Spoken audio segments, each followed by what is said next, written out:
Hey everyone, Harry here to talk about Donald Trump's posting and then deleting a fairly incendiary tweet, but definitely along the lines of things he has done and gotten away with, and that seem to tack to the four corners and specifications of the gag order. So the headline here is he's nervous. He's more than a little nervous. He's, actually erring on the side of not getting in trouble with the judge. So here's the tweet. He this morning tweets out a nasty gram against Judge Merchan. He calls him biased. He calls him crooked, I think. He says that he is, totally kind of stacking the deck, and he makes a point of saying how he's been muzzled, his First Amendment rights, and now he's threatening me with jail, says Trump. And even though the case is lousy and there's nothing to the case, as all lawyers agree, that last part is just complete fantasy and just all made up. But so he accuses Merchan of being biased and crooked.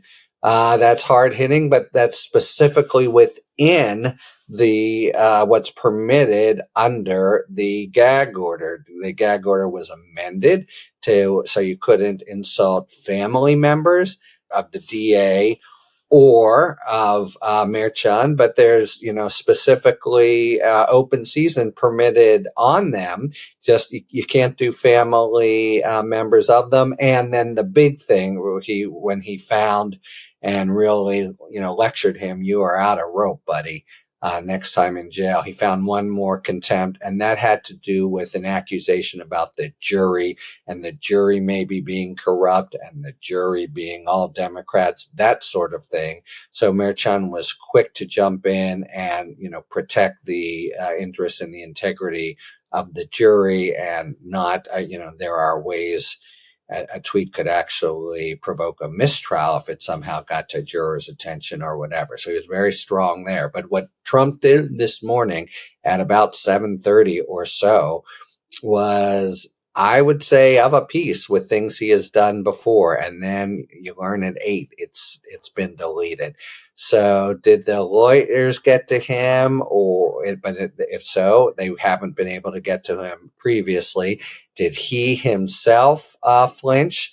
There's a lot of talk after the really serious, solemn lecture that Merchan provided. Does Trump want to go to jail or not? Because if he wants to go, he can force the issue. That's always been the case. And now Merchan has advanced the ball. So it would happen. We're sort of at that point.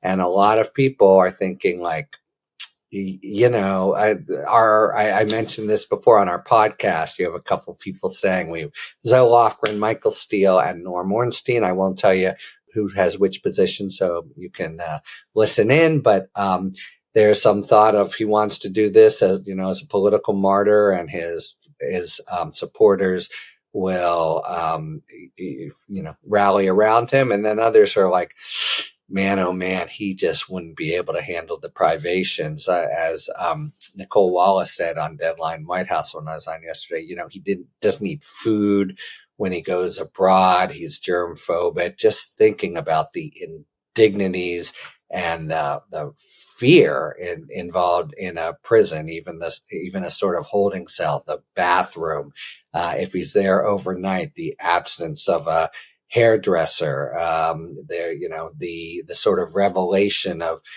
all of the things he does to kind of make himself presentable that would disappear. So there's I've heard some pretty persuasive accounts from people who I think have a sophisticated sense of him, that he's scared now. He really, really doesn't want to do it. Now, that doesn't mean, of course, he'll be able to contain himself. Like with Stormy Daniels today on the stand, there were times when he grimaced and obviously was upset. And Michael Cohen's going to be that times 20.